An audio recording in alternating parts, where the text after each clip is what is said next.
Bonjour, Mamie va vous conter une histoire. Vendredi 17 avril 2020. Oscar. Oscar avait une couverture de flanelle jaune. Il l'avait eue lorsqu'il était encore un bébé. Il l'aimait de tout son cœur. « Flanelle, va où je vais !»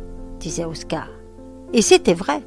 Au premier, au rez-de-chaussée, dans l'escalier, dedans, dehors, la tête en bas. « Flanelle, aime ce que j'aime !» disait Oscar. Et c'était vrai. Jus d'orange, jus de raisin, chocolat chaud, glace à la fraise, beurre de cacahuète, abricot. N'a-t-il pas passé l'âge de traîner cette chose partout ? Demanda Madame Rasoir. N'avez-vous jamais entendu parler de la fée des couvertures ? Les parents d'Oscar n'en avaient jamais entendu parler. Madame Rasoir les éclaira sur le sujet. Ce soir-là, les parents d'Oscar lui demandèrent de glisser Flanelle sous son oreiller. Durant la nuit, Flanelle disparaîtrait, mais la fée des couvertures déposerait à la place un merveilleux, un fantastique, un extraordinairement génial cadeau de grand garçon. Oscar fourra Flanelle dans son pantalon de pyjama et il alla se coucher.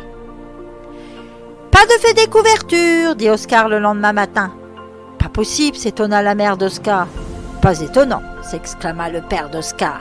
« Flanelle est sale !» disait la mère d'Oscar. « Flanelle est déchirée et dégoûtante !» disait le père d'Oscar. « Non !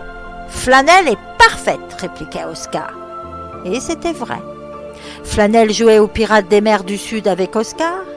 Oscar pouvait se rendre invisible grâce à Flanelle. Et Flanelle devenait indispensable quand il fallait se faire couper les ongles ou les cheveux ou aller chez le dentiste. On ne peut pas rester un bébé toute sa vie, dit Madame Rasoir. N'avez-vous jamais entendu parler du truc du vinaigre ? Les parents d'Oscar n'en avaient jamais entendu parler. Madame Rasoir les éclaira sur le sujet. Pendant qu'Oscar regardait ailleurs, son père plongea discrètement un coin de Flanelle, le coin préféré d'Oscar, dans une jarre de vinaigre. Oscar le renifla et le sentit et le renifla. Il choisit un nouveau coin préféré. Puis il frotta longuement le coin malodorant dans son bac à sable, il l'enfuit dans le jardin et il le déterra. « Il est comme neuf !» dit Oscar. La flanelle de Flanelle avait perdu de sa douceur pelucheuse, mais Oscar s'en moquait. Il l'agitait et il la portait, et il la traînait, il la suçotait, il la câlinait, il la tortillait. « Qu'allons-nous faire ?» s'inquiétèrent les parents d'Oscar. « C'est bientôt la rentrée des classes, dit le père d'Oscar. On ne peut pas emmener de couverture à l'école, dit Madame Rasoir. N'avez-vous jamais entendu parler du non-c'est-non ? Les parents d'Oscar n'en avaient jamais entendu parler. Madame Rasoir les éclaira sur le sujet. « Je dois emmener Flanelle à l'école, dit Oscar. Non, c'est non, dit la mère d'Oscar. Non, c'est non, dit le père d'Oscar.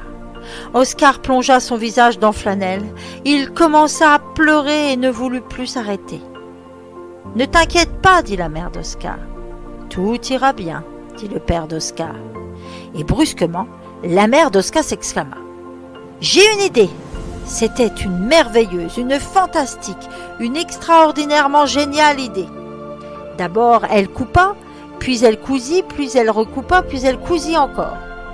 Coupe, coupe, coupe, cou, cou, cou, sèche tes yeux, essuie ton nez, hipipi pourra. Maintenant, partout où il va, Oscar emporte toujours l'un de ses mouchoirs de flanelle. Et Madame Rasoir n'a plus rien à redire. À demain.